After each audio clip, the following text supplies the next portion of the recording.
Fíjate si, creo que ya podrías compartir, Pedro, ya te autoricé, a ver si estoy en lo correcto. Sí, para un poco. Para. Ya se está grabando además, ¿viste, Pedro? ¿Qué, qué?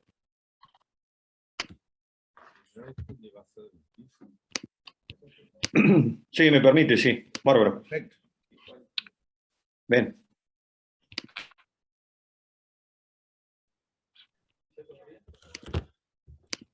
Gracias, Leandro. Espectacular. Gracias a vos, Pedro, como siempre. Uno de los proyectos que tenemos es la indometacina, medirla ya en el CUDIN. Y otro es lo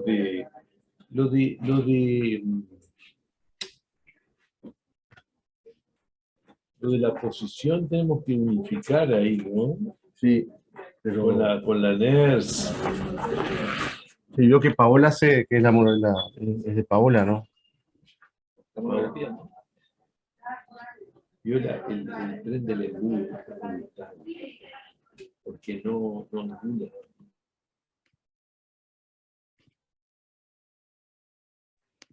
Pedro, sentite a gusto de arrancar cuando quieras y manejarlo como quieras, Pedro. Ah, sí, sí, sí, sí, lo único.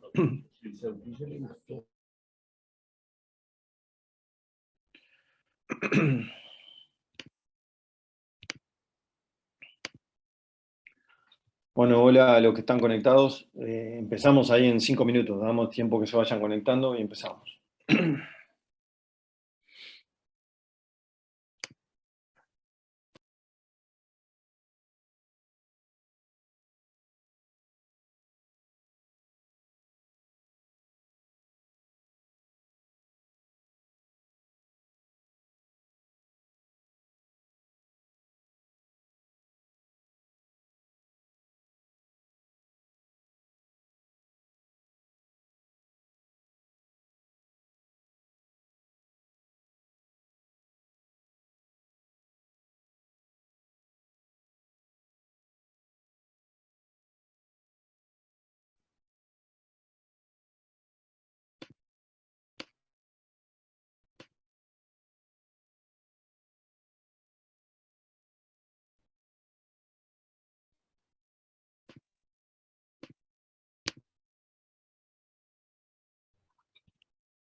Leandro, vos ponés a grabar. Ah, ya está grabando, me parece. Bien. Empezamos ahí en 2 minutos.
Bueno, vamos a empezar.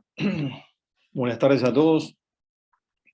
Hoy vamos a hablar un tema que a mí me parece que es de primordial importancia, que es el manejo del TEC moderado y grave en la unidad de cuidados intensivos. Como es un tema bastante extenso y hay varios puntos importantes, no prometo ser corto, voy a tratar de ser lo más conceptual posible, pero va a ser un poquito más larga que las otras charlas. Bueno, como ustedes saben, recordamos la importancia del TEC, la enfermedad traumática en realidad fue una pandemia en el siglo XX y sigue siendo una pandemia en el siglo XXI que no respeta fronteras de países o clases sociales, tiene una incidencia creciente en la población general y aún mayor en los jóvenes. La mortalidad del TEC grave oscila entre 25 y 30%, aunque en los últimos años el centro de referencia ha bajado hasta cerca de 20%.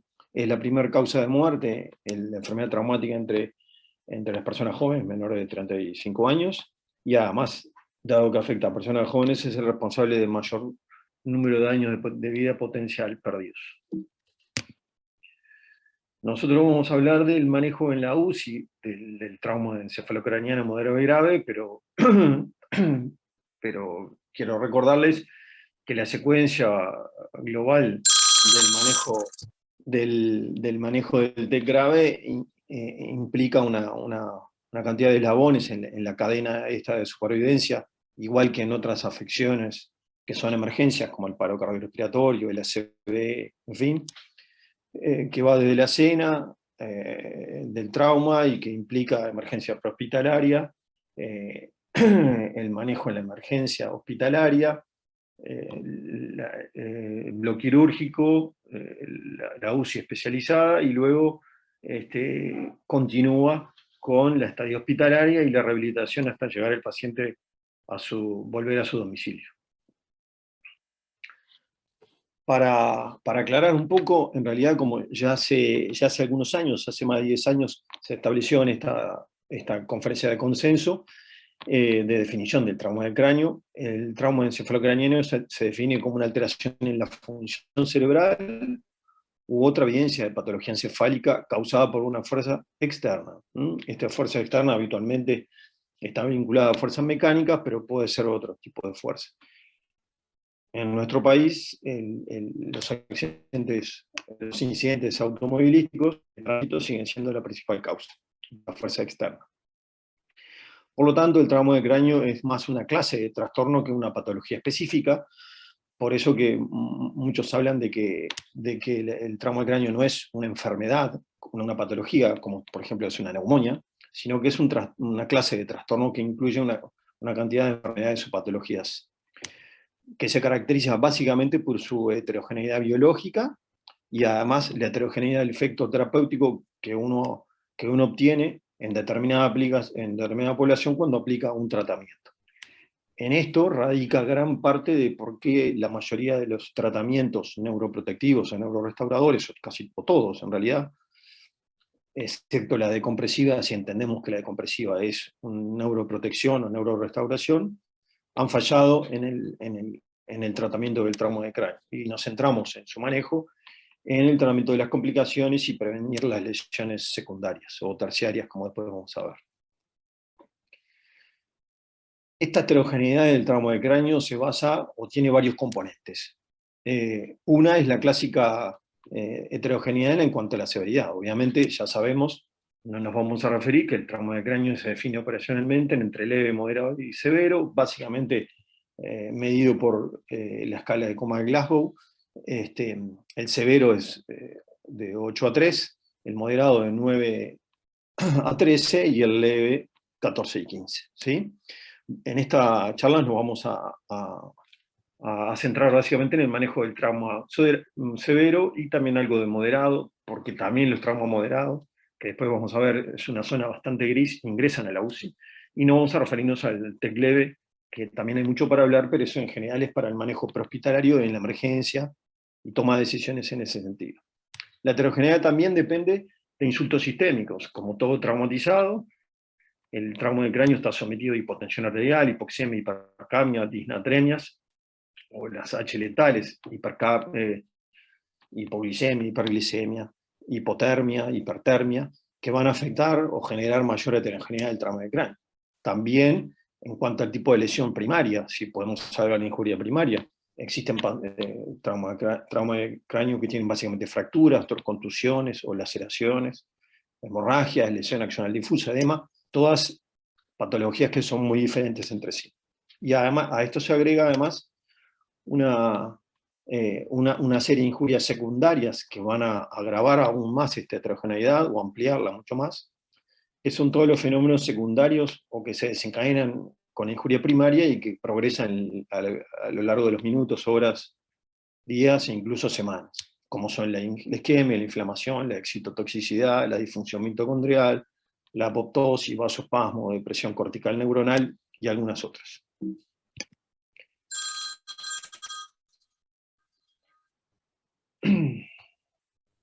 Disculpen que voy a cortar el teléfono.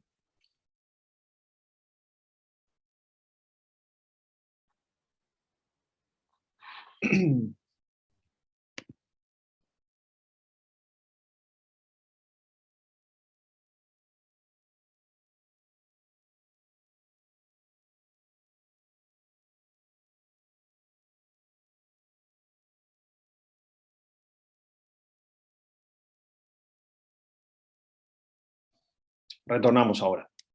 Disculpen que tuve que apagar el teléfono.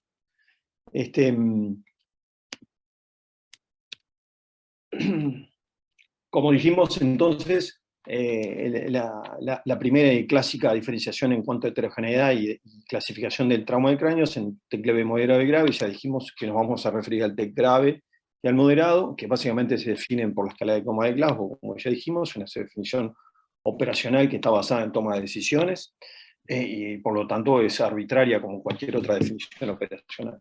Y también algunos consideran el TEC grave como cualquier nivel de Glasgow en un paciente, por ejemplo, que ingresa con un Glasgow de 10, 11, 12 y que es intervenido por una lesión ocupante de espacio intracraniana y que requiere una neurocirugía. Esto es, a esto se le agrega o se lo agrega dentro del grupo de gravedad.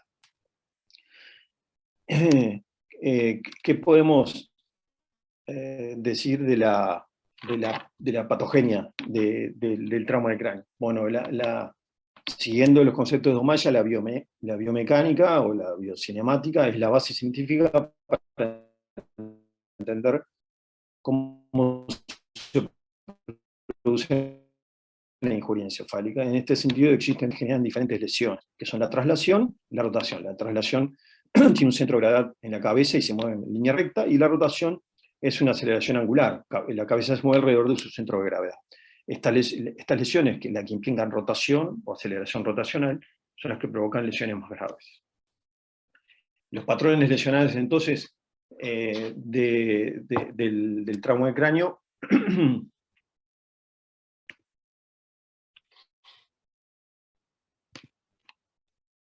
son, entonces, de acuerdo al efecto de estas fuerzas, en impacto directo, inercia lineal o traslación, y la rotacional o la aceleración angular. Esta, la rotacional o la aceleración angular, son las fuerzas que provocan deslizamiento intraencefálico por desaceleración brusca, básicamente vinculadas a los incidentes de tránsito, y son las que provocan lesiones de tipo difusas, lesión axonal, desgarro microvascular o hinchazón o swelling cerebral. Las otras, por impacto directo, generan fenómenos de contacto, generan lesiones focales, como fractura de cráneo o contusiones, o el hematoma extradural, clásicamente, y otras que provocan inercia lineal o traslacional, donde el cerebro va detrás del movimiento del hueso y golpea sobre la tabla interna craneana, creando, por ejemplo, las contusiones indirectas, o el hematoma subdural agudo.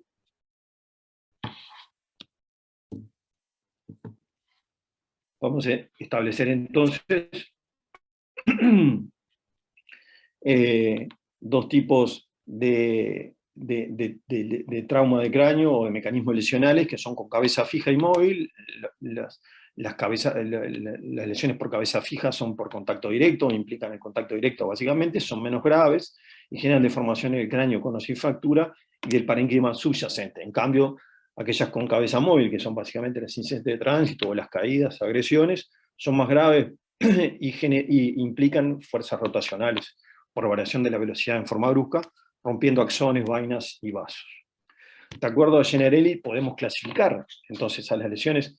Esto es una clasificación también operacional, es arbitraria, se hace para su mejor estudio en focales y difusas.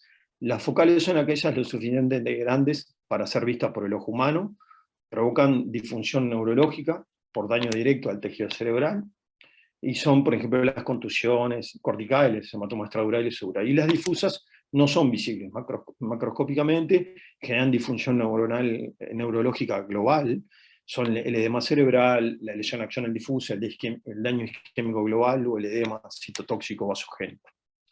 Pero todos sabemos en realidad que la patogenia celular y molecular de las lesiones focales y difusas comparten elementos comunes, por lo cual la secuencia exacta de las cascadas lesionales iniciales en el momento del impacto es difícil de diferenciar, y a veces se confunden las lesiones focales y difusas.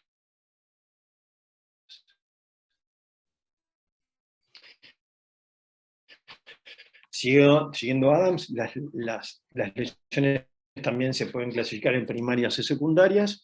Las primarias axiales, la lesión axonal y las contusiones, en realidad antes se pensaba que eran primariamente, ahora como vamos a ver, son típicamente el edema cerebral y la isquemia.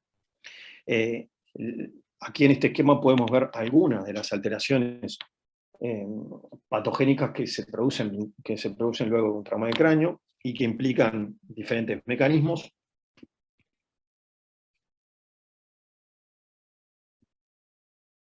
Como las alteraciones metabólicas, neuronales, el edema cerebral, la inflamación, el daño axonal, la apoptosis, la muerte neuronal, la isquemia y el edema cerebral. Entonces, no hay que olvidar, cuando hablamos de estos mecanismos de injuria, que existen lesiones neurológicas y también extracraneanas o sistémicas, que son producidas por el propio trauma o también son producidas por el propio encéfalo que repercute a nivel sistémico. Por eso se habla de que hay alteraciones neurológicas y sistémicas. Las neurológicas, básicamente o propiamente dichas, son la neuroinflamación, como dijimos, excitotoxicidad, alteraciones metabólicas, apoptosis, isquemia, estrés oxidativo, disrupción de la barrera. A esto se suman causas sistémicas o extracraneanas o extraencefálicas, como el shock hemorrágico en el politrauma, la embolia grasa, el estrés oxidativo de mecanismo externo, la sepsis o el SIRS, también vinculada al propio trauma grave.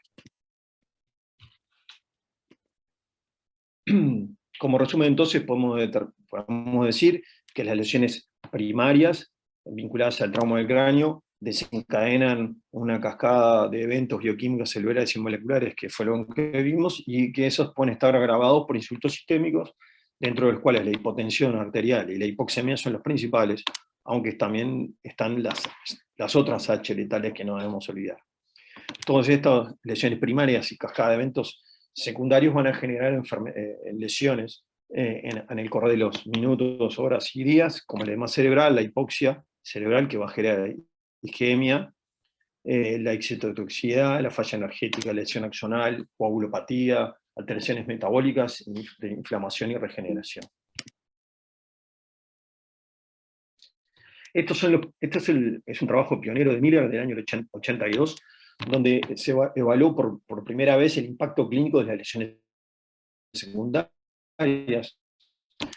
Fue de los primeros trabajos que midió los factores intracranianos sistémicos como y mostró su incidencia y cómo afectaban en forma significativa el aumento de la presión intracraniana, la hipotensión arterial y cómo se relacionaba con el pronóstico. Luego de esto, en el año 91, se juntó la primera serie grande de pacientes con trauma de cráneo, que fue la Traumatic Coma Data Bank, que hasta hace unos años era la serie más grande, con más de 1000 pacientes con trauma de cráneo grave, y desde aquí es que se sacan de esta gráfica tridimensional, donde se evaluó el efecto de la presión intracraniana y la presión arterial media, en este caso, los dos valores y conceptos básicos por los cuales nos seguimos rigiendo, y que son objetivos en nuestro tratamiento o en manejo del trauma de cráneo grave y en otras enfermedades, porque pues también fueron extrapolados, como es el valor de presión intracraniana más de 20 y la hipotensión arterial, definida en este caso con PAN menor de 80, que se correlacionaron con el pronóstico en forma significativa. ¿Sí? Por ejemplo, la hipotensión arterial, el grupo de Marmarú en la Traumatic Coma Data Bank lo encontró una incidencia de 34%, esto es una tercera parte de los pacientes desarrollaron hipotensión arterial, y la mortalidad en estos pacientes aumentó en un 150%. Bueno, ¿cuáles son los pilares del manejo del trauma moderado y grave en la UCI? Bueno, estos son los 4 puntos que vamos a guiarnos hasta el final de la charla, que son: el primer punto, el diagnóstico y categorización. Como ya dijimos, debemos catalogar la gravedad del trauma de cráneo, ahí vamos a hacer una gran diferenciación entre trauma de grave y moderado, y también nos vamos a valorar, a utilizar el valor de la tomografía computada como neuroimagen, que ya hablamos en la otra charla, pero que vamos a hablar un poquito más específico en este caso. La monitorización, esto es cómo vamos a evaluar al paciente minuto a minuto, hora a hora y día a día, y que tiene como objetivo evaluar o valorar el neurodeterioro agudo. Ustedes saben que el neurodeterioro agudo, o neuroworsening, como se dice en inglés, básicamente es el concepto por el cual el paciente está peor. Aunque parezca de perogrullo decir si un paciente está peor o mejor, en el caso de un paciente grave, crítico, y en este caso también un trauma de cráneo, que a veces está sedado y curarizado y analgesiado, es difícil determinar si el paciente está mejor o peor. Bueno, poder determinar a través de la monitorización si existe un neurodeterioro, si el paciente se agrava, es uno de los objetivos fundamentales de por qué monitorizamos al paciente, tanto clínica como paraclínicamente. Como ya les ha hablado Leandro, y en las clases previas el doctor Biestro también, este neuromonitoreo debe ser multimodal, dado la complejidad y heterogeneidad de las lesiones en trauma de cráneo, y la presión intracraniana, tanto invasiva como en los últimos años no invasivas, sigue siendo la vedette o la principal herramienta de monitorización, aunque vamos a hablar de alguna otra. Después que monitorizamos un paciente, vamos a pasar al tratamiento específico. Ya hablamos que la neuroprotección o neurorestauración, a pesar de los múltiples ensayos clínicos randomizados, con múltiples drogas o fármacos han fallado, nos vamos a centrar básicamente en el tratamiento de la evacuación de la lesión ocupante de espacio, esto es la neurocirugía, y el manejo o tratamiento de la hemodinamia intracraniana, básicamente el manejo de la presión intracraniana y la PPC, que van a determinar el grado de perfusión cerebral. Y por último, a nivel sistémico, como en cualquier otra patología grave, vamos a prevenir y tratar la existencia de complicaciones. En este caso le resalto la coagulopatía, aunque también las infecciones y otras alteraciones son clave. Y también hay que rescatar y destacar que en el trauma de cráneo, igual que otras neuroinjurias, a diferencia de otros pacientes críticos, vamos a hacer un manejo precoz y agresivo de la hipotensión y de la hipoxia. Básicamente estos 4 pilares están destinados a prevenir las lesiones secundarias, que llamamos H letales, como ya dijimos, que son la hipertensión intracraniana, hipotensión, hipoxemia, hipertermia, hiperglicemia, hipernatremia o hipercapnia, y generar o optimizar las condiciones para que exista una recuperación cerebral lo mejor posible. Como ya le dijimos, una primera diferenciación, y esto es importante, dado que la mayoría de las cosas que van a leer, y en realidad este tema inicialmente, hasta hace algunos años, cuando damos esta charla de posgrado, lo vinculamos lo vinculamos básicamente al trauma de cráneo grave, que es lo que se refiere, es para lo que hay guías, o la gran mayoría de las guías. También ingresan a la UCI, y es muy importante diferenciar el TEC moderado. Por eso que me parece puntualizar qué es el TEC moderado y qué importancia tiene. El TEC moderado, como ya les adelanté, es una zona gris del neurotrauma, ¿verdad? Y como toda zona gris, es un problema diagnóstico y terapéutico.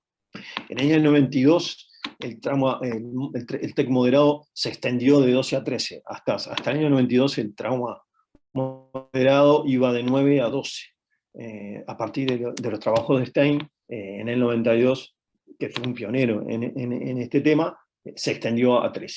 Dado que los pacientes con Glasgow de 13, por ejemplo, tienen un 30% de incidencia de lesión ocupante de espacio, que los diferencia claramente de un TEC leve, que habitualmente no tiene lesión ocupante de espacio. Tiene incidencia no despreciable, que es el 20% de todos los TEC hospitalizados, el 20% es un TEC moderado. Y con una mortalidad tampoco despreciable, 15%, por lo tanto, como ven, su mortalidad no es tan alejada de la mortalidad del trauma de cráneo grave, que, como yo les dije, llegaba hasta 30%, aunque en los últimos años empezó a bajar. Para que recuerden una cosa importante, o concepto importante del TEC moderado, sigue lo que se llama la regla de los 30. Esto es, el 30% de los TEC moderados tienen una lesión ocupante de espacio, esto es, tiene un hematoma, una contusión, en fin. El 30% de estas lesiones ocupantes de espacio van a progresar en cuanto a volumen y efecto de masa, y el 30% de los pacientes se van a agravar, van a tener neurodeterioro agudo, ¿sí? Por eso esto es importante recordar siempre la regla de los 30. Estos porcentajes, que una tercera parte tenga lesión ocupante de espacio, que una tercera parte de ellas se vaya a progresar, y que del total una tercera parte de los pacientes se vayan a agravar, le implica al trauma de cráneo moderado una gran importancia. La otra gran importancia es que la tomografía de cráneo en el TEC moderado es anormal en más de la mitad de los casos, entre el 50 y el 60% de los casos es anormal. Este es un esquema sugerido por algunos autores del manejo del TEC moderado, dado como yo les dije, no hay ninguna guía terapéutica, no hay conferencia de consenso, hay bastante poco escrito de TEC moderado. Nosotros podemos diferenciar el TEC moderado básicamente en cuanto a su manejo operacional en 2 grandes grupos. Los pacientes que tienen el TEC moderado entre Glasgow 9 a 10 y los 11 a 13. Como concepto general, los TEC moderados con Glasgow 9 a 10 son mucho más parecidos al TEC grave, y a su vez los TEC moderados con Glasgow de 11 a 13 son mucho más parecidos al TEC leve. Por lo tanto, se plantea, frente a un paciente con TEC moderado más grave, esto es con Glasgow de 9 a 10 a este grupo, obviamente hacer tomografía, y si es anormal, manejarlo como si fuera un paciente con TEC grave, ¿sí? Esto es, seguir las guías del manejo del TEC grave, porque son pacientes que pueden llegar a ser igual de graves que el TEC grave. A diferencia de esto, los pacientes con Glasgow de 11 a 13, que son menos graves, también en función de si la tomografía es normal, será admisión hospitalaria y se puede incluso controlar fuera de la UCI, en cuidados moderados, intermedios, en fin. Pero si el paciente con trauma de cráneo moderado más leve, esto es 11 a 13, tiene tomografía normal, ahí sí va a requerir ingreso a la UCI básicamente para monitorizarlo y controlarlo clínicamente, y ahí es donde toman en cuenta, toman especial importancia la monitorización no invasiva de la presión intracraniana, por ejemplo, porque en estos pacientes, como podemos saber, no está indicado básicamente el monitoreo de la presión intracraniana invasivo. Por lo tanto, vamos a hacer un manejo más exhaustivo que en los pacientes con TEC más leve, moderado o más leve, pero monitorizándolo en forma más estrecha y por lo menos no invasiva. Este es un trabajo también señero en el trauma de cráneo, que es un trabajo publicado por el grupo de Randall Chestnut, que lo que hizo fue revisar lo que los anglosajones llaman talk and die. El talk and die es el intervalo lúcido. Los anglosajones no hablan de intervalo lúcido, hablan de talk and die, habla y muere. Esto es pacientes que tienen, básicamente el intervalo lúcido está referido al hematoma extradural o también a algo más el subdural, pero básicamente el extradural, donde el paciente tiene un trauma de cráneo con una pérdida fugaz de conocimiento y luego recupera, y a los minutos o incluso horas se agrava nuevamente, por eso lo de intervalo lúcido o habla y muere, a eso se refería. Esa era la definición clásica de talk and die. Bueno, el grupo de Randall Chestnut publicó este trabajo que incluyó a pacientes que tenían lo que ellos llamaban el talk and die evolucionado o intervalo lúcido en la evolución, ¿sí? Y que eran pacientes que tenían contusiones bifrontales, como esta tomografía, y que se deterioraban, tenían un neurodeterioro a los 4,5 días promedio, entonces en la primera semana. Lo interesante de esto es que el 20% de estos pacientes eran TEC moderados, eran pacientes que no estaban intubados y ventilados, que tenían grados de 11, 12, 13. Y que como esta tomografía se agrava en la evolución y requiere, por ejemplo, una decompresiva bifrontal. En este grupo de pacientes, ellos plantean un neuromonitoreo no invasivo en forma sistemática, ante la duda o ante la agravación o cualquier alteración clínica o del neuromonitoreo invasivo, monitorizar en forma precoz la presión intracraniana, y en el caso de que se deteriore por una lesión expansiva, en este caso por contusiones bifrontales, realizar la decompresiva bifrontal lo más precoz posible, porque estos pacientes tienen ese problema, que entre el cuarto, quinto, sexto día se agravan. Son pacientes que habitualmente no están ventilados, incluso pueden estar en intermedio, tienen bajo nivel de monitorización, pueden tener una muerte, incluso muerte súbita o agravación por esta progresión de lesiones. Vamos a analizar ahora las principales lesiones en el tramo de cráneo, yendo de afuera a adentro, empezando por las lesiones óseas. Las lesiones óseas, obviamente, la importancia que tienen es que a cuanto a mayor severidad de la injuria hay mayor incidencia de fracturas.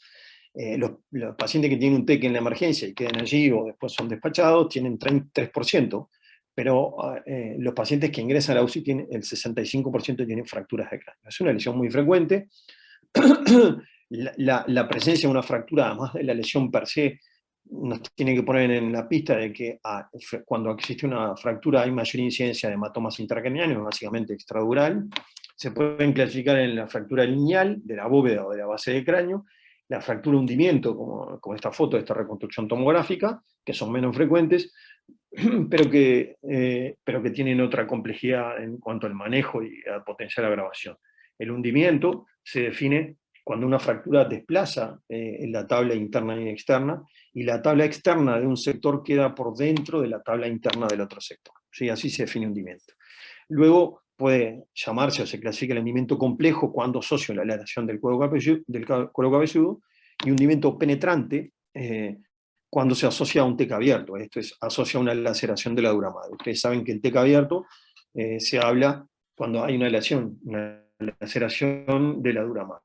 Bueno, cuando hay una laceración de la dura madre y encima hay un hundimiento, se habla de hundimiento penetrante. Hay que diferenciarlo esto claramente de lo que se llama trauma penetrante o penetrating brain injury, que son básicamente las lesiones por arma de fuego y arma blanca, en menor caso, que estos son por un cuerpo extraño que se impacta y provocan una lesión penetrante que lo vamos a alojar un poco por fuera de la charla.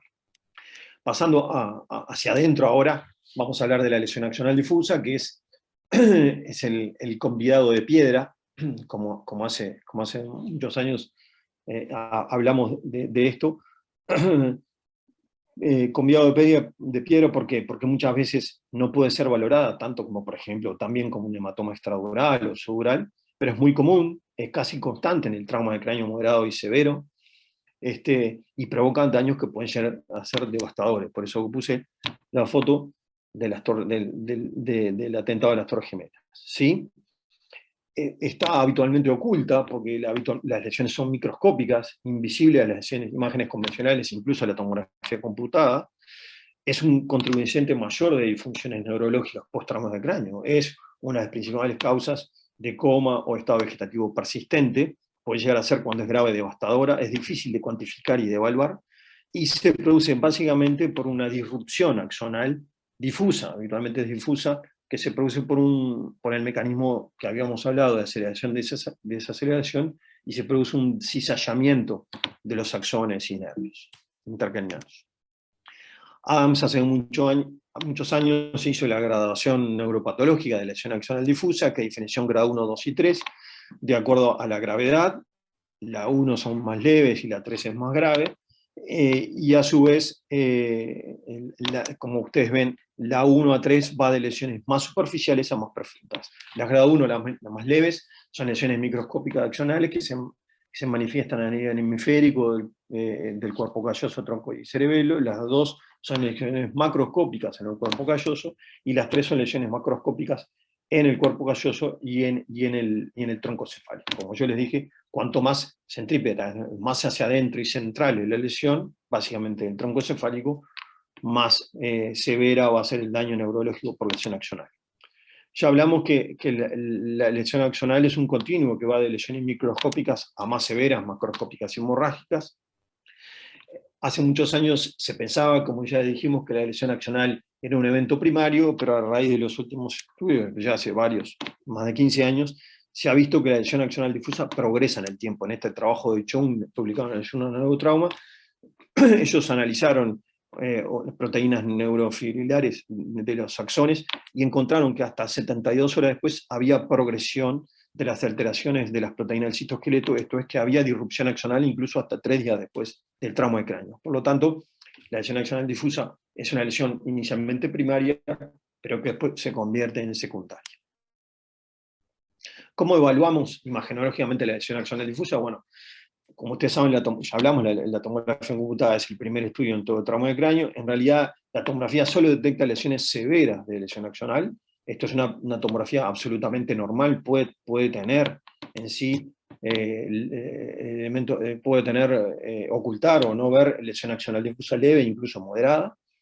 Zimmerman estableció un criterio de diagnósticos de lesión axonal en la tomografía, que son básicamente lesiones focales. Básicamente lo que ve la tomografía son lesiones hemorrágicas que se producen por lesión de los vasa nervorum que están alrededor de las fibras axonales. Esto son lesiones petequiales hemorrágicas, puntiformes, pero también se pueden ver como agujeros negros.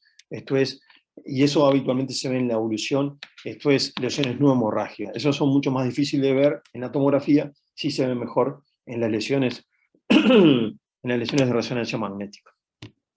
Estas lesiones pueden estar en todas lesiones donde se une sustancia gris y blanca, o hay diferencia de densidad entre dos tejidos cerebrales, que son básicamente el cuerpo calloso, el tronco cerebral, básicamente a nivel de los pedúnculos cerebrales superiores, donde se ubican típicamente estas lesiones subcorticales en la unión de sustancia gris y blanca, como cuerpos semiovales, lesiones gangliobasales, hematomas basales, como en este caso, en la unión de sustancia gris y blanca a nivel de los ganglios de la base, y hemorragia interventricular, que en realidad, como todos decimos, es un sucedáneo de lesión axonal, dado que la hemorragia interventricular no es típicamente una lesión axonal difusa, en los ventrículos no hay axones. Lo que se produce es por el mismo mecanismo de cizallamiento por aceleración angular, por rotura de pequeños vasos intraventriculares. Entonces, a veces cuando no tenemos lesiones parenquimatosas, pero tenemos hemorragia interventricular, nosotros podemos sospechar de que ese paciente es muy probable que tenga lesión axonal, porque tiene el mismo mecanismo patogénico que provocó la hemorragia interventricular, que es más fácil de ver en la tomografía.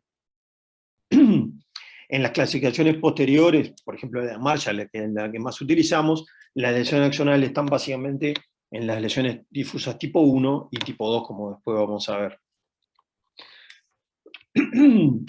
Como ya dijimos, la resonancia magnética es el mejor estudio de imagen para categorizar la lesión axonal difusa.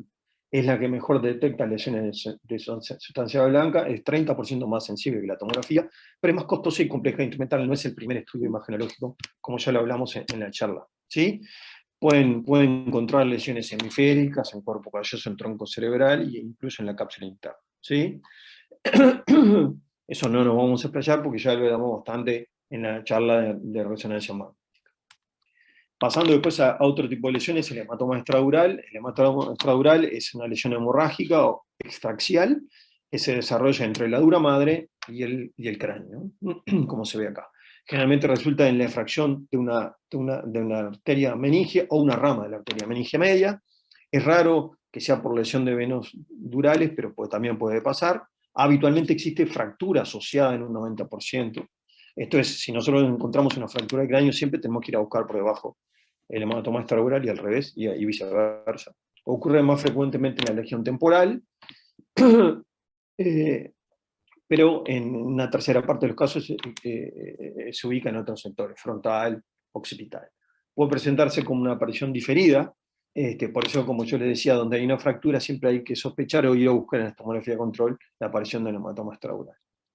Se ve como una imagen, como ya vimos en la tomografía, bicóncava y hiperdensa, dos concavidades, hiperdensa, a veces cuando el sangrado es muy precoz, se pueden ver hipodensidades en el medio, que son sangrados de diferente progresión en el tiempo. Es inusual que determine alteración de la conciencia cuando el volumen es menos de 40 centímetros cúbicos. En el caso que el volumen es mayor, sí genera alteración de conciencia. Tiene una evolución favorable en el 80% de los casos, con un manejo quirúrgico precoz, básicamente quirúrgico, y solucionar el problema quirúrgico inicial mecánico. La presión intracraniana es normal en el 70% de los casos, porque en general no existe una lesión subyacente que progresa en el tiempo. Es una lesión mucho más benévola que el hematoma subdural agudo, que es lo que vamos a hablar ahora, que es una colección de sangre en el espacio subdural. Tiene una incidencia entre el 30 y 60% de los TEC cerrados. Se produce, en este caso, por otros mecanismos diferentes al extradural, por lesiones de venas durales, volcado subdural de un componente hemorrágico de una laceración cerebral, en el caso, como vamos a ver, del estallido lobar o estallido del lóbulo, y a veces por lesión de arterias corticales. Se diagnostica tomográficamente una lesión cóncava convexa, a diferencia de la bicóncava, que era el extradural. Esta es una cóncava y convexa, que no respeta suturas, pero habitualmente no pasa la línea media, puede introducirse dentro de la línea media, esto es, provocando un hematoma subdural interhemisférico, pero no pasa hacia el otro lado, ¿sí? Obviamente es hiperdensa porque es aguda. Hay que diferenciarla del subdural subagudo y crónico, que es hipodenso, como ya hablamos en la tomografía. Tiene una mucho mayor mortalidad que el hematoma extradural, y la causa de este aumento de la mortalidad es por el daño encefálico asociado, que básicamente está vinculado a hinchazón o swelling cerebral, que se asocia en una cuarta parte de los casos, o a infarto cerebral por compresión local de la microcirculación que genera, si no es evacuado a tiempo y adecuadamente, una compresión local de la microcirculación y isquemia o infarto cerebral. Pedro, Sí, ¿sabes qué? Nos están viendo las diapositivas. no se ven. Nos quedamos en la lesión axonal difusa. Ah, mira. Bueno. No sé por qué no se ve.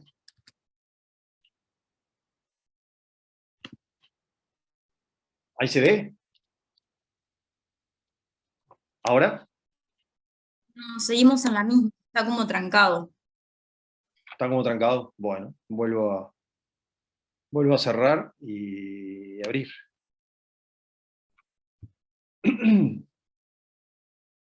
Un minuto que vuelvo a abrir.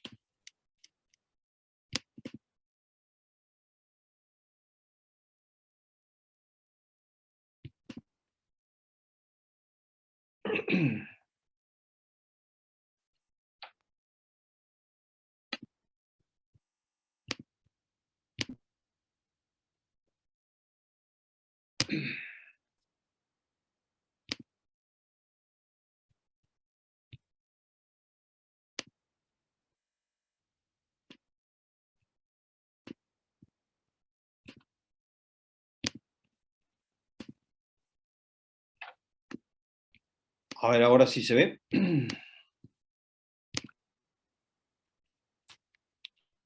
¿Se ve ahora? Sí, ahora está pasando. Ahora está pasando, está.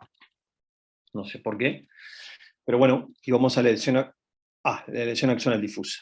Habíamos hablado entonces, o decíamos, que la lesión axonal difusa se puede clasificar patológicamente en grado 1, 2 y 3, de acuerdo al tipo de lesión, microscópica a nivel de hemisferios y tronco cerebral, macroscópicas en cuerpo calloso, y la grado 3, macroscópicas en tronco cerebral, que es un continuo. Antes se llamaba, o se pensaba que era una lesión primaria, pero en los últimos años se ha encontrado que es una lesión que progresa en el tiempo, también es secundaria, hasta 72 horas después puede haber disrupción axonal, como lo mostré en trabajo, donde hay alteración de las proteínas de neurofilamentos del citoesqueleto.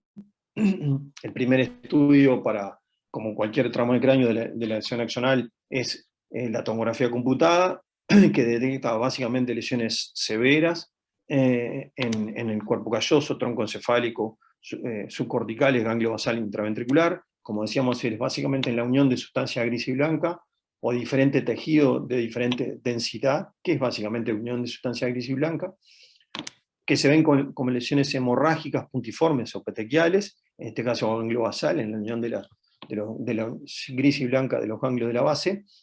Esta hemorragia en realidad está vinculada a la lesión de los vasa nervorum, y no propiamente de la lesión axonal. La lesión axonal no se ve, cuando es muy grande puede verse como un agujero negro, pero eso es mucho más factible de ver en la resonancia magnética, como ya hablamos. La tomografía ve lesiones hemorrágicas, por eso es que solo detecta lesiones hemorrágicas y severas. En la clasificación más utilizada, que es la de Marshall tomográfica, la lesión axonal difusa se encuentra dentro del grupo 1-2, como después vamos a ver.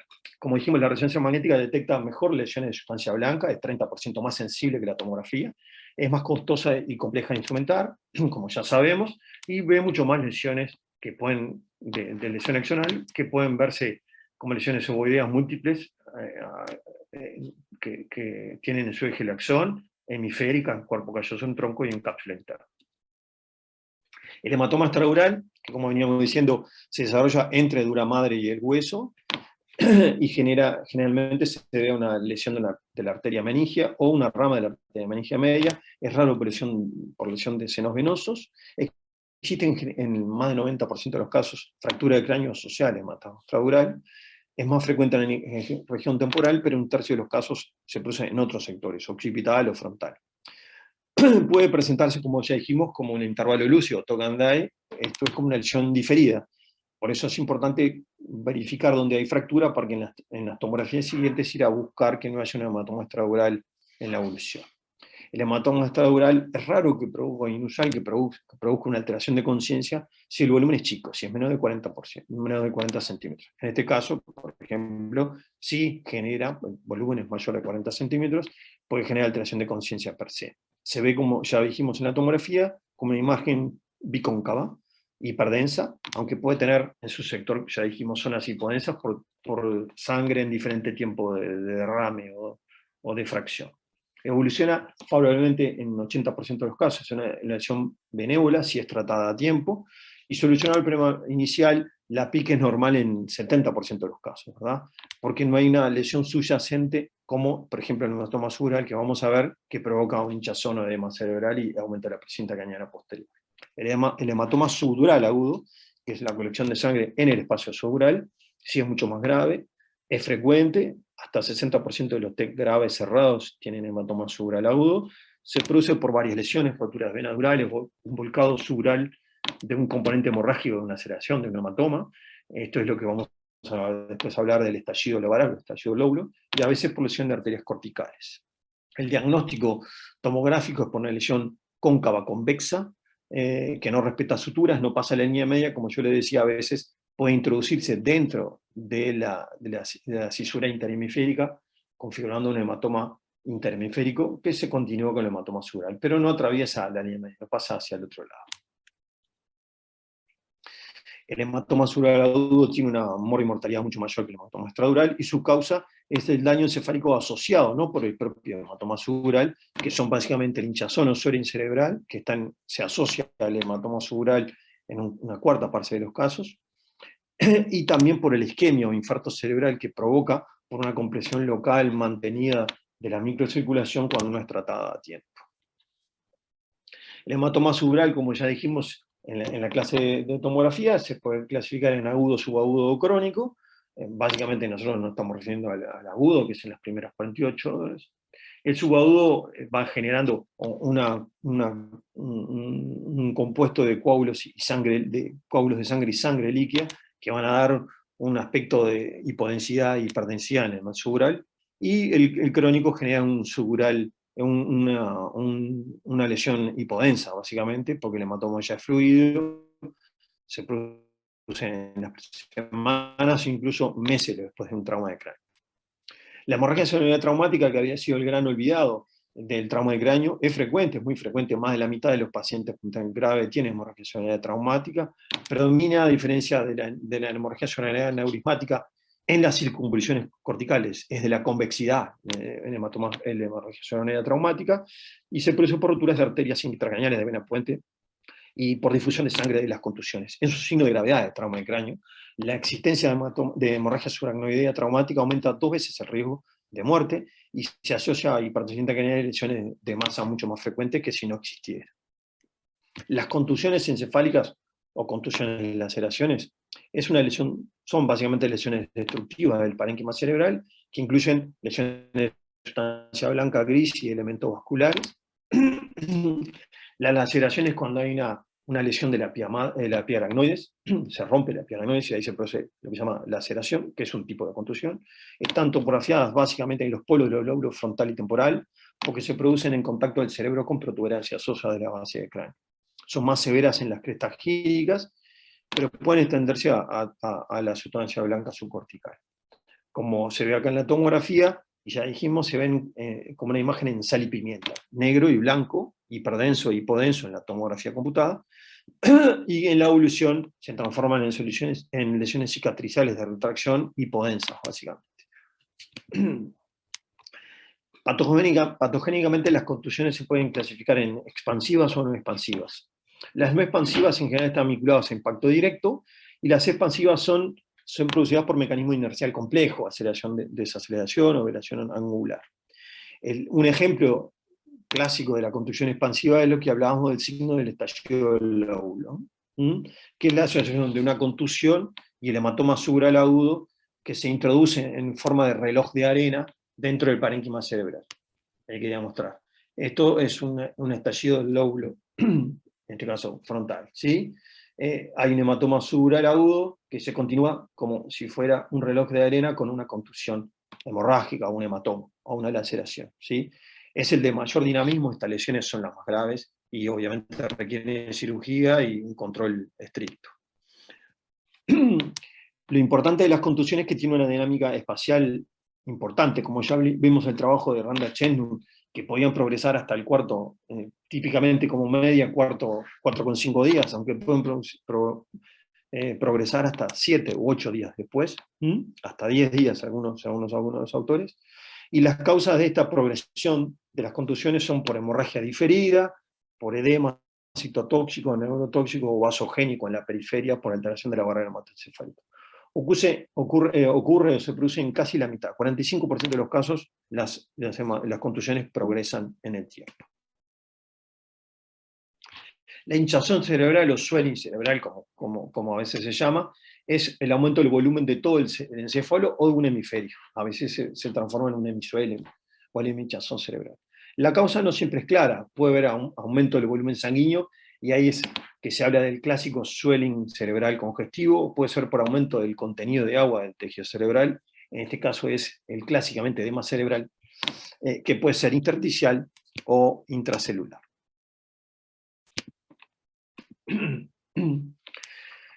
Bueno, ¿cómo estudiamos imagenológicamente el trauma de cráneo? Ya hablamos de la clasificación de Marshall, que es la más utilizada, aunque después vamos a ver que no es la única, que son 6 tipos de lesiones, en realidad 5, las 6 no debería existir.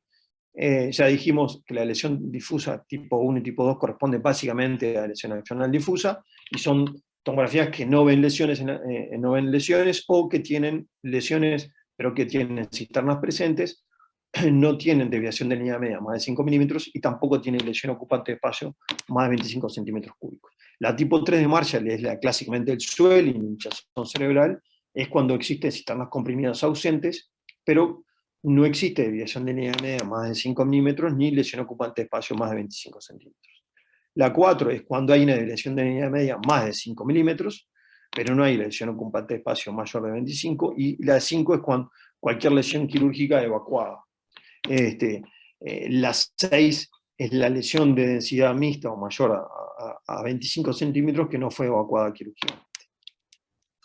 Lo importante de esto es que la clasificación de Marshall, más allá de los números, tiene correlación con la PIC y el pronóstico. En este trabajo de español de Barcelona, mostraron cómo a medida que progresa la clasificación de Marshall aumenta la incidencia de hipertensión intracraniana. Esto es la incidencia, como ven es 0% en las lesiones tipo 1 y llega a ser 100% en la lesión tipo 4, y también el pronóstico cambia o progresa. El bad outcome, que es el más blanco, ven como es 0% en las tipo 1 y puede llegar a más del 70% o incluso 100% en la lesión tipo 4. O sea que mirando una tomografía nosotros podemos predecir la evolución de presión intracraniana y de pronóstico.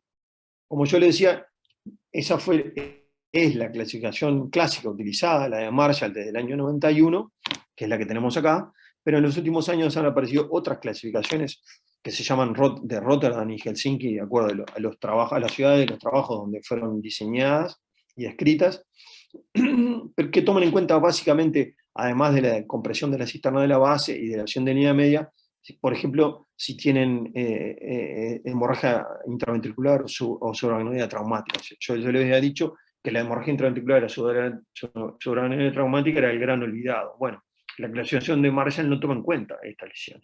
La de Rotterdam y Helsinki sí.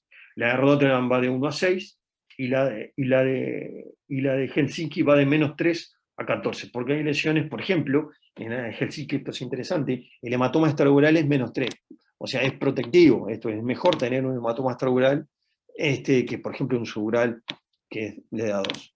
En este trabajo latinoamericano se mostró, se hizo la curva ROC, que correlaciona la sensibilidad y especificidad, como la clasificación de Marshall, que está acá en azul, tiene un área bajo la curva menor que la de Rotterdam y Helsinki en función de la predicción de mortalidad y evolución neurológica. Por eso se están utilizando cada vez más, nosotros también las estamos utilizando ahora, incluso para la evaluación clínica diaria. Bueno, después del estudio imagenológico pasamos a la parte de neuromonitorización. Acá voy a decir 2 o 3 cosas vinculadas al tramo de cráneo, porque ya Leandro y el doctor Biestro les hablaron mucho de monitorización. Bueno, igual que en otras lesiones, la PIC y la PPC son las primeras medidas de monitorización. En segundo escalón, la saturación yugular de oxígeno, y en los últimos años han aparecido otras formas de monitorización o técnicas, como la velocidad de flujo sanguíneo medida por Doppler, eléctrica con el electroencefalograma continuo cuantitativo, la presión tisular de oxígeno, la espectroscopía cercana al rango infrarrojo de NIRS, la microdiálisis cerebral y otros como temperatura cerebral, láser Doppler. La mayoría de estas están asequibles desde el punto de vista de investigación y no clínicamente, pero las primeras 4 o 5 ya están asequibles en muchos centros a nivel clínico. Aquí le puse un pantallazo de todos los métodos de neuromonitorización, que podemos dividirlo en invasivo y no invasivo. Los invasivos son presión intracraniana, presión de perfusión cerebral, saturación yugular, presión tisular o PTO2 y microdiálisis cerebral. Y en los últimos años han aparecido métodos no invasivos que tienen la gran ventaja, por su no invasividad, de tener mucho menos complicaciones mecánicas e infecciosas que todos estos, que son la ultrasonografía por Doppler y vaina de nervio óptico, la pupilometría cuantitativa infrarroja, el electroencefalograma, potenciales evocados, NIRS y BIS. Lo importante del neuromonitoreo no invasivo es que nos aporte información de algunas de las alteraciones tan heterogéneas que se producen en el tramo de cráneo. Por ejemplo, el Doppler transcraniano nos puede dar información de la alteración de la autorregulación cerebral, o del aumento de la presión intracraniana o de hipoperfusión cerebral, la vaina de nervio óptico del aumento de la presión intracraniana, igual que la pupilometría cuantitativa. El electroencefalograma nos da información, además de las convulsiones, sobre cambios isquémicos. El NIRS también nos da algo de la perfusión o hipoxia cerebral. Dos o tres puntualizaciones de los métodos no invasivos. La ecografía transcraniana permite el estudio de estructuras intracranianas, parénquimas y vasos. Tiene la ventaja de la decompresiva, tiene la ventaja, que en los pacientes con decompresiva es mucho más fácil de utilizarla. En los no decomprimidos se puede utilizar, pero con menos eficacia. Es rápida, se puede hacer al lado de la cama, repetirla las veces que sea posible, y es capaz de detectar hidrocefalia, colecciones suburares, intracranianas, o incluso medir y cuantificar la desviación de línea media. La ecografía de la vaina de nervio óptico, seguramente ya saben, mide el diámetro de la vaina de nervio óptico, que como es una continuación del sistema nervioso central y del líquido cefalorraquídeo que circula en el espacio cerebrovascular y se continúa por la vaina del nervio óptico, provoca una dilatación a nivel retrovulvar que puede medirse 3 milímetros por detrás del globo ocular, del borde posterior del globo ocular. Medimos el ensanchamiento, más o menos el punto de corte es discutido, pero es entre 5 y 5,5 milímetros. Más de eso se correlaciona bastante bien con la hipertensión intracraniana, con un área bajo la curva de 91, con una sensibilidad y especificidad bastante alta. Esto es un paciente sin y con hipertensión intracraniana. La pupilometría cuantitativa infrarroja, que en algún centro de nuestro país hay, este es el pupilómetro que hemos comprado para investigación en el Hospital de Clínicas.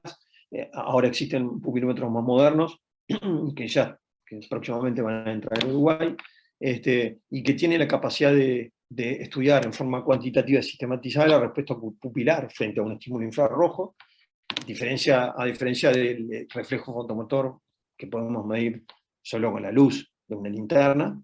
Tiene aplicaciones en el sentido que nos da información de detección precoz de desplazamientos, de compresión del tronco, antes incluso, obviamente, de que aparezca una miosis clínica. Es una herramienta objetiva de neurodeterioro, se correlaciona con la presión intracraniana y claramente con el pronóstico.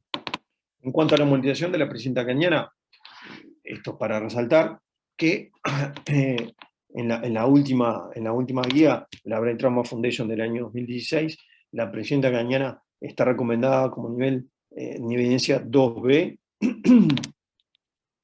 Este trabajo generó un poco de confusión, ustedes seguramente ya lo conocen, tiene 10 años ya, es el BESTRIP, publicado en el 2012 en el New England Journal of Medicine, donde lo que se hizo fue, en un grupo de pacientes de Ecuador y Bolivia, con trauma de cráneo grave, manejarlos en una rama con PIC y en otra rama sin PIC, y la rama sin PIC lo que hacía era un manejo clínico y tomográfico. Ese estudio no mostró diferencia de mortalidad a los 6 meses, fue igual, no significativa. Tuvo la crítica de que, por ejemplo, en realidad este trabajo no era destinado a evaluar pacientes con y sin PIC, sino que lo que hacía era comparar un protocolo de manejo con presión intracraniana y un protocolo clínico y tomográfico sin presión intracraniana, con una variación externa de aplicabilidad dudosa. Luego de eso, el consenso de Seattle en el año 2015 reunió a 23 expertos en el área, y por consenso votaron que el BESTRIP en realidad lo que compara, como yo les decía, son dos protocolos, y no la eficacia del monitoreo de PIC de la presión intracraniana, que el número de pacientes del BESTRIP no fue suficiente para excluir efectos en su grupo de pacientes, y que se necesitan obviamente más estudios para profundizar el conocimiento de la PIC, sus umbrales, que tiene baja validez externa, como yo les decía, y que no resulta en cambios de la práctica clínica en cuanto a monitorización de la presión intracraniana, porque eso ha sido un gran problema de este trabajo como consecuencia de la práctica clínica. En el 2015 también se hizo en Europa lo que se llamó el consenso de Milán, que a mí me parece que es muy pragmático, y lo que hicieron fue reunirse expertos y tomar en cuenta algunas características de los pacientes para definir en cuál ellos monitorizaban la presión intracraniana y en cuál no, y concluyeron que había 4 grupos. Las lesiones difusas, esto es tomografía con lesiones difusas, y ahí diferenciaron dos tipos. Cuando había tomografía normal, no monitorizaba la presión intracraniana, incluso con un clavo menor de 8, menor de 9, ¿verdad? Si la tomografía era normal, suelen sí monitorizar la presión intracraniana, y si era solo piqueteado hemorrágico, lesión axonal difusa, hemorragia traumática, no monitorizar la PIC, pero siempre repetir precozmente la tomografía, porque las lesiones podían progresar y agravarse y requerir un cambio y monitoreo de presión intracraniana. Las contusiones sí siempre, obviamente siempre que es un TEC grave. Si no es un TEC grave, esto es, si el paciente está en goma, era un TEC moderado, sí monitorización de la PIC cuando, como yo les decía, había contusiones bifrontales externas o extensas, perdón, o había lesiones cercanas al tronco. Después de una decompresiva, sí, siempre monitorizar la presión intracraniana, tanto sea primaria como secundaria, y posevacuación de hematoma subdural y extradural, básicamente cuando había en intraoperatorio swelling o en el preoperatorio el paciente era grave. Tenía un Glasgow motor menor de 5, tenía alteraciones pupilares, había compresión de las cisternas o lesión de la EMEA, o tenía lesiones secundarias como hipotensión y hipoxia. Estas son las indicaciones, los grupos de indicaciones para monitorización de la presión intracraniana. Es una forma pragmática de evaluarlo, me parece muy, muy útil y aplicable en la práctica clínica. Más allá del valor de la presión intracraniana, que ya dijimos que el 20 era el punto de corte, algunos discuten si era 20, en las últimas guías habían puesto 22, bueno, eso es un detalle, y todavía se sigue discutiendo. No es solo importante valorar, como yo le decía, el valor, sino, por ejemplo, alguna característica como ser la trayectoria de la presión intracraniana. En este trabajo de Pittsburgh, el grupo de Pittsburgh, lo que hicieron fue ver la trayectoria, esto es la evolución temporal de la PIC a lo largo del tiempo, y pudieron identificar 6 grupos de pacientes que tenían diferente pronóstico, en función de, por ejemplo, pacientes que tenían siempre la PIC por debajo de 10, algunos que tenían siempre la PIC cercana a 20, o otros que tenían PIC muy alta y se controlaban tardíamente, o otros que se controlaban más precozmente. El otro componente importante para valorar la presión intracraniana más allá del valor del umbral es la carga de PIC, carga o dosis de PIC, que es el porcentaje de tiempo, eso seguramente ya lo he hablado, que la PIC está por encima de 20, el porcentaje de monitoreo, del tiempo de monitoreo, o el área el área de la curva sobre PIC más de 20. Este es un paciente nuestro con contusiones bifrontales que se hizo decompresiva, para que vean lo que se llama carga de PIC, se calculó la carga de PIC. Esto es importante porque si uno ve solo la curva de la presión intracraniana, como en este caso, a lo largo del tiempo, no puede catalogar claramente lo que se llama la carga de PIC. Por ejemplo, en esta primera parte, el paciente, esto es carga de PIC 100%, había tenido gran parte del tiempo la carga de PIC por encima de 70-80%, ¿no? Se mantuvo, y solo se controló, por ejemplo, en este caso con propofol inicialmente, luego con decompresiva menos, y finalmente con traje lumbar. Como ven, la carga de PIC, que es lo que está en rojo aquí, bajó básicamente en este paciente que tenía cisternas basales presentes cuando se colocó un drenaje lumbar. Esto, y la carga de PIC nos permite ver otra cara por ejemplo, cuando nosotros vemos un paciente con el neurocirujano, el paciente tiene PIC de 20, y uno dice, bueno, pero ahora el neurocirujano está con PIC de 20, pero bueno, nosotros tenemos una carga de PIC, esto es, tenemos al paciente con muchas medidas, y esto es el índice de score terapéutico, y además durante mucho tiempo el paciente había estado previamente con PIC más de 20 a pesar del tratamiento. Eso es lo que se llama carga de PIC, y lo que hay que evaluar para ver si el paciente está mejor o peor, o hay que cambiar la estrategia terapéutica o monitorizar otra cosa. Lo importante de la presión intracraniana también es que hay que valorarla en su justo valor, porque como ustedes saben, el trauma de cráneo tiene múltiples lesiones con múltiples mecanismos de daño diferentes, complejos y dinámicos, que pueden generar daño por aumento de la presión intracraniana o daño sin aumento de la presión intracraniana. Cuando es por aumento de la presión intracraniana, sí, tenemos que mirar, además de los umbrales de PIC, la trayectoria de PIC y la carga de PIC, ¿sí?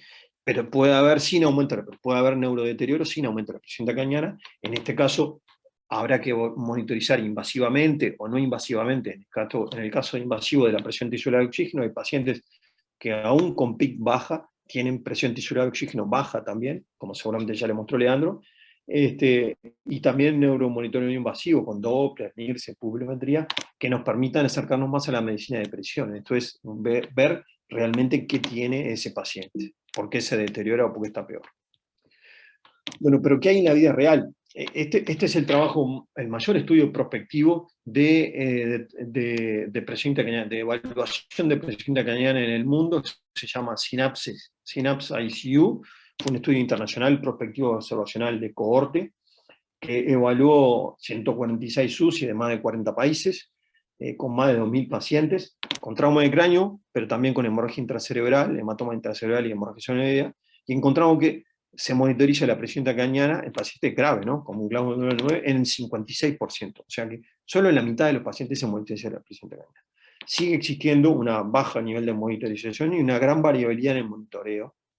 Este trabajo también mostró, se lo comparó en realidad, los pacientes que tuvieron PIC tuvieron menor mortalidad que los que no tuvieron PIC. Por lo tanto, el monitoreo de presión intracraniana sigue siendo un problema, es dispar, hay gran variabilidad en el mundo y hay mucha diferencia en cuanto a la tecnología entre los países en desarrollo y en subdesarrollo o en vías de desarrollo. Bueno, después que terminamos la parte de monitoreo y evaluación neurológica, vamos a pasar, para finalizar el tratamiento.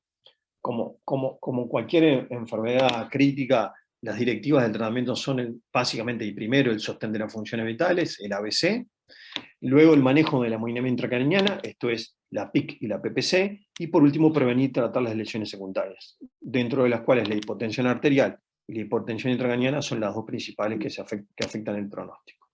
Los objetivos grandes son primero evacuar una lesión de ocupante de espacio intratracheal que tenga un volumen significativo, más de 25 centímetros cúbicos, en cualquier momento de la evolución. Puede ser al principio o en los días siguientes, incluso semanas como vimos, ¿sí? Mantener una PIC menor de 20 o de 22, eso dependiendo de los puntos de corte que se toman. Mantener una PPC mayor o igual a 60 o 70. Esto es importante porque la mayor parte de las guías ustedes van a ver 60 milímetros de mercurio. Pero eso es importante si los transductores están cerrados todos al mismo nivel, por ejemplo, a nivel del Monro. En nuestro país, que cerramos la PIC a nivel de la proyección del agujero de Monro y la PAM a nivel de la proyección de la aurícula derecha, nosotros debemos tomar 70, porque hay una diferencia de la gravedad de 10 milímetros de mercurio, porque el paciente está a 30 grados habitualmente estos pacientes. Así que eso hay que tenerlo en cuenta, ¿sí? Si nosotros éramos los dos a nivel del Monro o de la presión de la aurícula derecha, como se hace en otros países, 60 milímetros de mercurio es correcto. Como seguramente ya le habló Leandro, esto es una recomendación global para todos los pacientes, pero existe, como ya sabemos, una PPC óptima, esto es, algunos pacientes que tienen autorregulación alterada pueden manejarse mejor con presiones más bajas, o los que tienen presión de perfusión, autorregulación conservada con presiones de perfusión más altas. Eso no hay forma de identificarlo si uno no mide la autorregulación, como ya les había explicado Leandro. Después, además de mantener una presión adecuada y una PAM adecuada, por lo menos 90 milímetros de mercurio, hay que mantener un contenido arterial de oxígeno adecuado, básicamente con una presión arterial de oxígeno de por lo menos 100 milímetros de mercurio, y la hemoglobina cercana a 10, eso es discutido, algunos dicen 9, 10, bueno, cercano a 10 más o menos gramos por decilitro, y si tenemos monitoreo de saturación yugular, que esta no sea menor de 50%. Como ya le dijimos, ya hablamos, la heterogeneidad del trauma de cráneo moderado y grave genera diferentes estrategias en cuanto al manejo. Clásicamente, el trauma de cráneo, como ya dijimos, se dividía en leve, moderado y severo, y esta es la estrategia clásica, y se tomaban las medidas terapéuticas en función de eso. Pero en los últimos años existe la tendencia a subclasificar o fenotipificar los traumas de cráneo, por su heterogeneidad, que ya hemos visto, el trauma de cráneo es muy heterogéneo. Esto genera grupos de pacientes que pueden tener características fisiopatológicas comunes y que se diferencian de otro tipo. Obviamente esto se acerca mucho más a la medicina de precisión y a tratar al paciente, esto es hacer un traje de medida y no el mismo traje para todos. La fenotipificación o endotipificación, como se llama, genera un aumento o una tendencia a generar medicina de precisión. Esto es un tratamiento personalizado, dirigido a hechos específicos en un paciente individual, y no tratar a todos por igual, como hacemos hasta ahora, lo cual puede generar un daño potencial porque le estamos haciendo cosas a pacientes que no las requieren. Pero esta fenotipificación requiere un desarrollo de biomarcadores. Esto requiere medir cosas para poder tipificar o agrupar a un paciente o un grupo de pacientes en un sector y a otros en otro. Esto que está acá es una lista de todos los biomarcadores que dijimos es la base para la fenotipificación, ¿sí? Los biomarcadores no son solo los biomarcadores sanguíneos, esto es lo que circula en la circulación, en la sangre, que pueden ser genómicos, transcriptómicos, proteínas, proteómicos o metabolómicos. También las imágenes son biomarcadores, ya vimos algo de tomografía de resonancia, la angiografía, el Doppler, el NIRS, la antigüedad tentorial. La monitorización de la presión intracraniana nos permite fenotipificar, por ejemplo, ¿se acuerdan aquello de la carga de PIC, de la trayectoria de la PIC? La presión de perfusión óptima, esto es, hay pacientes con y sin alteración de la autorregulación, se pueden dividir en dos grupos diferentes. La presión tisular de oxígeno, pacientes que tienen PTO2 baja o normal, eso es de diferencia. También el flujo sanguíneo cerebral y si podemos ver microdiálisis cerebral. Y también existen biomarcadores neurofisiológicos y biométricos, como el electroencefalograma, la electrocorticografía para diferenciar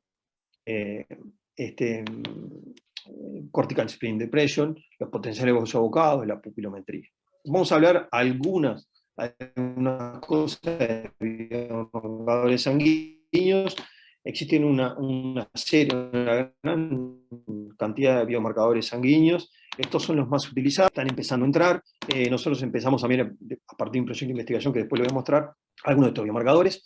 Lo interesante de estos biomarcadores es que tienen una diferente evolución temporal y también del tipo de daño cerebral. Por ejemplo, la USAHL1 y la neurona neurona específica, NSA, se vinculan básicamente al cuerpo neuronal, el GFAP y la proteína S100 beta a la astroglía, hay proteínas vinculadas a los axones y mielinas, con los neurofilamentos, a otros a dendritas, el tau vinculado básicamente a lesiones crónicas, inflamatorias habitualmente. Así que si nosotros tenemos un perfil de esto, podemos ver qué perfil lesional tiene el paciente. Como yo le decía, también hay perfil temporal, en minutos, horas, días, semanas, hasta meses y años después. Hay algunos biomarcadores que aumentan, como el GFAP, al principio y luego decaen, pueden incluso aumentar después. Hay otros que aumentan en forma diferida, como tau. Eso está en este momento está en investigación y hay muchos ensayos clínicos, muchos están en esto. Esto nos va a servir para decir, primero, además, si el paciente da mejor o peor, o qué tipo de alteración pueda tener el paciente y qué eventualmente tratamiento hacer. Esto, para que vean, es una premisa, son los primeros datos que obtuvimos de los pacientes del proyecto de investigación en el satélite del Hospital de Maciel. Este GFAP, que lo medimos por primera vez en Uruguay, a nivel clínico, ven diferentes patrones en diferentes pacientes. Eso es un ejemplo para mostrar. Pero los biomarcadores sanguíneos también se correlacionan con imagen. Eso es importante. Si nosotros podemos categorizar o agrupar pacientes que tienen determinado patrón de biomarcador y lesión tomográfica, tratar a esos pacientes diferentes. Por ejemplo, la enolasa neurona específica de proteína 100 beta habitualmente están más aumentadas en pacientes que tienen edema cerebral.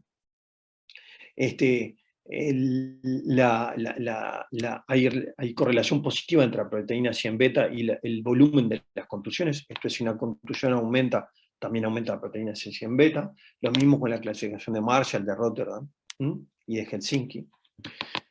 Bueno, ¿qué evidencia clínica hay del tratamiento del TEC grave? En realidad este es el análisis más exhaustivo de la evidencia en el trauma de cráneo, es lo que yo le decía, las guías de la Brain Trauma Foundation, que ya fueron publicadas ya hace algunos años, en 2016, las últimas, son la 4ª edición, donde de todos los tratamientos que hacemos, homoterapia, hipotermia, drenaje liposonogía, analgésico, sedante, hiperventilación, decompresiva, corticoides, profilaxia de convulsiones y otros, profilaxia de TBP, solo hay uno que tiene nivel de evidencia clase 1, que son, y esto es negativo, los corticoides, hay evidencia clase 1 de que no son eficaces, esto es que no hay que hacerlo, y en los últimos años, incluso posterior a estas guías, a raíz del Rescue ICP, que después vamos a ver que es el trabajo de decompresiva europeo, podemos considerar la clenectomía compresiva como clase 1, después vamos a ver algunas disquisiciones, todo lo demás no hay nivel de evidencia importante, son evidencias clase 2 y 3, de todo lo que hacemos todos los días en el trauma de cráneo. Este es un algoritmo propuesto, y es lo que hacemos en nuestro medio habitualmente con el migraño,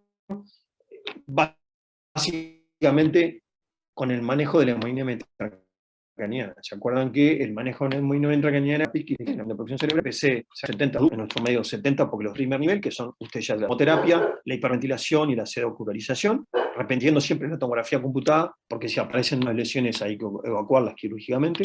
Luego se pasarían a medidas de segundo nivel, que en otros medios las incluyen junto a las de tercer nivel. Nosotros las dividimos en segundo nivel como indometacina, la hiperventilación más intensa y la terapia de PPC target, esto es objetivo de la PPC, cuando hay medida de la autorregulación. Y por último, medida de tercer nivel, como la de compresiva, los barbitúricos o incluso el drenaje lumbar. Este es la última guía de consenso, o conferencia de consenso CIVIC, que seguramente también Leandro le mostró, que fue publicada en el 2019, y que lo que se hizo fue una reunión de consensos en el cual, de expertos, y consensuaron medidas de nivel 0, primer, segundo y tercer nivel. Las nivel 0 son las que hay que hacer en todos los pacientes, y no solamente ingresar los AUS, intubación traqueal, manejar el ABC, ¿sí? Eso, evaluación control de la temperatura, mantener la saturación, hemoglobina, eso es lo que hacemos habitualmente en todos los pacientes. Y después dividieron las medidas en primer, segundo y tercer nivel, que son básicamente reiterar las que ya hablamos. En el primer nivel, hiperventilación, osmoterapia, bloqueantes, pseudocurarización. Ellos recomendaban el manitol o solosanido hipertónico en bolos, ¿sí? No en infusión continua en principio. Las medidas de segundo nivel, ellos agruparon la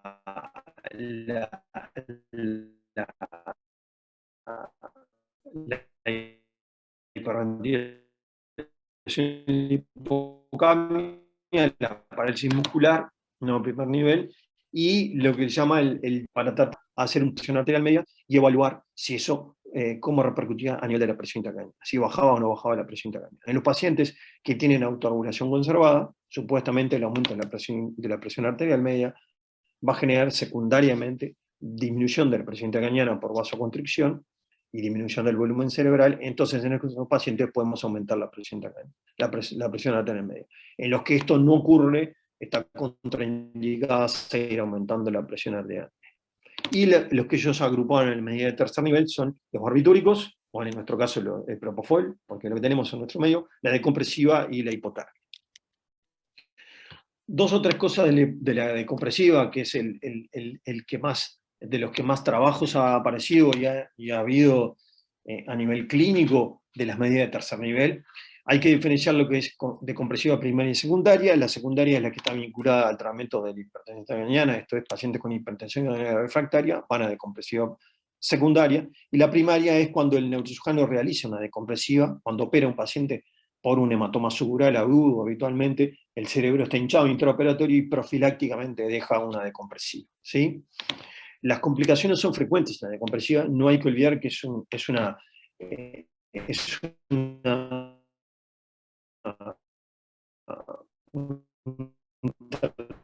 tratamiento que es muy agresivo, que le agrega una situación patológica al paciente, esto es pasible de otra enfermedad. Hace evidencia de la decompresiva, bueno, este fue el secundaria, publicado en el New England Journal of Medicine en 2011, fue el estudio DECRA, que no mostró mejoría del pronóstico. Este estudio en realidad incluyó a algún subgrupo de pacientes, solo pacientes que tenían lesión difusa, Marshall 2 o 3, y no tenían lesión ocupante de espacio, o sea, no iban a cirugía para evacuar un hematoma subural, por ejemplo, a una contusión, y se le hizo decompresiva bifrontal con un criterio muy estricto. Si el paciente tenía PIC más de 20 por 15 minutos, lo decomprimía. Este estudio no mostró beneficios en cuanto al pronóstico. Luego de esto se publicó en el 2016 el segundo estudio randomizado controlado de hipertensión de decompresiva, que fue el Rescue ICP, el europeo que yo les decía. Este fue mucho más aproximado de lo que hacemos en la práctica clínica diaria, que era Se decía la decompresiva cuando, a pesar del tratamiento médico, incluso hipotermia, no estaban permitidos los barbitúricos, la PIC se mantenía por encima de 25 por lo menos una hora, incluso hasta 12 horas después. En eso lo randomizaron a un grupo médico y a otro tratamiento de decompresiva, y este estudio mostró una diferencia significativa de la mortalidad, 26 contra 48%, y de buena evolución también significativa, y obviamente el control de la PIC. Los pacientes con decompresiva tuvieron un mayor control de la PIC, 14 contra 17 en forma significativa. El problema de este trabajo es su interpretación, que ellos consideraron buena evolución a los pacientes que tenían GO, que va de 1 a 8, 1 es muerto, 8 es sin secuelas, o con mínimas secuelas. Habitualmente se considera buena evolución al GOSE 8, 7, 6 y 5. Y 1, 2, 3 y 4 se consideran mala evolución, se dicotomiza. Bueno, este trabajo consideró buena evolución a los GOSE 4, 5, 6, 7 y 8, a este grupo, ¿no? O sea, incluyó en la buena evolución a lo que se llama Upper Severe Disability. El Upper Severe Disability es un paciente que se define básicamente porque es un paciente que quedó con secuelas, pero que puede permanecer solo en su domicilio por lo menos 8 horas. Así definieron a la Upper Severe Disability y lo incluyeron dentro, ellos lo consideraron buena evolución, ¿sí? Esto ha sido muy discutido porque haciendo digamos, esta consideración estadística, eso le dio positivo. Si nosotros consideramos por la evolución favorable clásica, esto es, Glasgow de 1 a 4, mala evolución, Glasgow de 5, GOSE de 5 a 8, buena evolución, la diferencia no es significativa, ¿sí? Eso ha llevado a mucha discusión. Después de esto, el profesor Sauquillo ha hecho una revisión, en la revisión Cochrane, ha hecho una revisión de la evidencia de compresiva en niños y adultos, y concluyó que la decompresiva es significativo, con una media de 5 milímetros, o sea que no hay duda que la decompresiva genera una disminución de la presión intracraneal, controla la PIC. Que la mortalidad a los 6 meses es significativa por el que a los 6 meses y al año, como se evaluó, ya apareció a los 2 años el Rescue ICP, que más o menos sigue con la misma evolución, aunque parece haber una mejor evolución en el tiempo a los 2 años en los pacientes comprimidos. Eso habrá que estudiarlo bien. Y es algo que debe tomar en cuenta el médico tratante en conjunto con la familia y obviamente con el neurocirujano, en fin, para decir la toma de decisiones de si hacer decompresión. Esto es, no está tan claro que la anatomía decompresiva mejore el pronóstico neurológico a largo plazo en todos los pacientes. Así que habrá que considerar la edad del paciente, la opinión de la familia, la opinión obviamente del neurocirujano, y si existen otras medidas o existen otras posibilidades de tratamiento para tratar de no meterlo al paciente en decompresiva cuando no estamos muy seguros de hacerla, dado que la evidencia clínica, así al barrer, no ha mostrado un beneficio significativo a largo plazo, más allá de la disminución de la mortalidad. Pero como ustedes saben, el endpoint en los pacientes neurocríticos o con enfermedades neurológicas no se mide por mortalidad, como por ejemplo en otras enfermedades, por ejemplo en la sepsis, sino hay que medirla por la evolución neurológica. El vegetativo persistente no es una buena evolución neurológica. Así que hay que tomar en cuenta el GOSE, por ejemplo, o el ranking score, como trabajos ha habido como todo tema que es controversial, apareció una conferencia de consenso. Ellos evaluaron las indicaciones, lo hicieron por voto también, de decompresiva primaria y secundaria. Como ustedes ven acá, coincidieron en la mayoría de todos en que, que si el cerebro en la descompresiva primaria está indicado, cuando el cerebro obviamente está muy hinchado, en un intraoperatorio. Eso es muy importante. Por ejemplo, que en el hematoma extradural consideraron que la mayoría había que reponer el hueso, no había que dejar decompresiva, que la decompresiva cuando es realizada debe hacerse con un tamaño adecuado, por lo menos de 12 por 15, y hay que dejarla después de una decompresiva de presión intracraniana, luego de dejarla una decompresiva prima. Esta conferencia de consenso, que es efectiva en disminuir la presión intracraniana, que hay que elegir el paciente óptimo como yo le decía, para el tratamiento de la decompresiva, porque está bastante claro que disminuye la mortalidad, pero no está tan claro que disminuye o que mejora la evolución neurológica a largo plazo. Por lo tanto, la toma de decisiones de decompresiva debe ser discutida francamente con los familiares, porque obviamente con el paciente no se puede discutir, casi el 100, el 98% concluyeron que la toma de decisión, la decisión decompresiva debía incluir también la opinión de la familia, para que vean lo complejo y lo discutido que sigue siendo la decisión de hacer una decompresiva secundaria en un paciente con trauma de cráneo. Les quería mostrar un poco algún dato nacional. Este es un trabajo que publicamos con el doctor Tomasino ya hace algunos años, del Hospital Maciel en Huelva.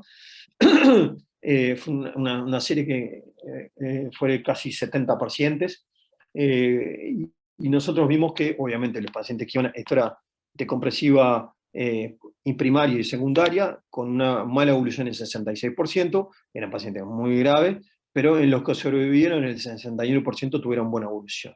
En el global, el 34% de los pacientes que se decomprimieron tuvieron buena evolución medida por el GOS. Acá no hicimos el GOS extendido, hicimos el GOS que va 1 a 5.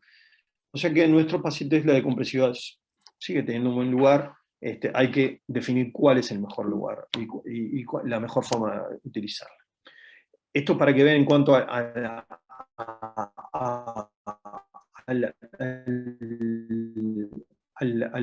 resumiendo toda la terapéutica en el trauma de cráneo, no hay que olvidarse siempre de que nosotros, a medida que los adversos, ¿sí? Esto es importante, que a medida que progresamos en la escalera de terapéutica, progresamos también en los niveles de efectos adversos y riesgos, ¿verdad? Hipotensión, infección, exceso de vasoconstricción, isquemia, hipotensión, por ejemplo, en función de los niveles. El nivel 1, de las primeras medidas, drenaje ventricular, sedación. Cuando hay una sedación aumentada, podemos provocar hipotensión arterial. Si drenamos líquido cefalógrafo por una ventriculostomía, la infección asociada, la hipotermia, que puede generar trastornos hidroelectrolíticos o infección, la decompresiva, que también puede generar infección, hidrocefalia. O sea, a medida que nosotros agregamos una terapéutica, tenemos como contrapartida un riesgo, un efecto adverso a controlar, y que eso va aumentando a medida que aumentamos la agresividad de los tratamientos. Para terminar, la profilaxis y las convulsiones, bueno, sigue siendo controversial. Las guías de la Brain Trauma Foundation solo recomiendan con nivel 2 utilizar anticonvulsivantes solo en los primeros 7 días para disminuir las convulsiones precoces. Las convulsiones tardías no se previenen con anticonvulsivantes. Ellos recomiendan fenitoína o valproato, cualquiera de los dos. En nuestro medio también se utiliza levetiracetam, y hay bastantes trabajos también con levetiracetam. No hay diferencia en ninguno de estos tres. Y un dato importante es la coagulopatía. Como yo le decía, una de las complicaciones del trauma del cráneo y de las lesiones secundarias o terciarias que pueden producir el trauma del cráneo, y en general cualquier trauma grave, es la coagulopatía. La coagulopatía es una disfunción de la coagulación que se produce vinculada al trauma de cráneo y que agrava las hemorragias o el sangrado propiamente dicho vinculado al trauma. A nivel extracraniano puede ser por lesiones de hígado, vaso, en fin, y a nivel intracraniano, progresión de las lesiones intracranianas, hemorragias, por ejemplo, que progrese una contusión hemorrágica, que progrese un hematoma subaracnoideo. tiene una incidencia no despreciable. En los últimos trabajos se ha mostrado que hasta el 50% de los TEC graves, entre 20 y 50%, presentan coagulopatía, es proporcional a la gravedad, es menos de 1% en los TEC leve, y se encuentra en el 100% de los pacientes más graves, que son los que fallecen por trauma de cráneo. Los que fallecen, el 100% tienen coagulopatía. Está asociado, como yo le decía, a lo que se llama PHI, injuria hemorrágica progresiva. Esto es, a veces es la causa de por qué progresa la hemorragia y el neurocirujano no entiende por qué. Tiene una dinámica temporal y compartimental, cambia a lo largo del tiempo, todavía no está claro cuáles son las etapas, pero parece haber una etapa inicial de hiperfibrilis y activación de la coagulación, luego una disfunción plaquetaria, pasando luego de las 72, 96 horas hasta 2 semanas a un estado menos conocido, protrombótico, o sea, donde empiezan a ser predominantes los fenómenos protrombóticos, esto es las trombosis. Este es el trabajo más grande de trauma de cráneo aislado y coagulopatía, que fue el Center TBI, que es una de las series actualmente más grandes en el mundo, junto con la Track TBI. Ellos estudiaron casi 600 pacientes con TEC aislado, o sea, TEC puro, definieron coagulopatía con los criterios clásicos.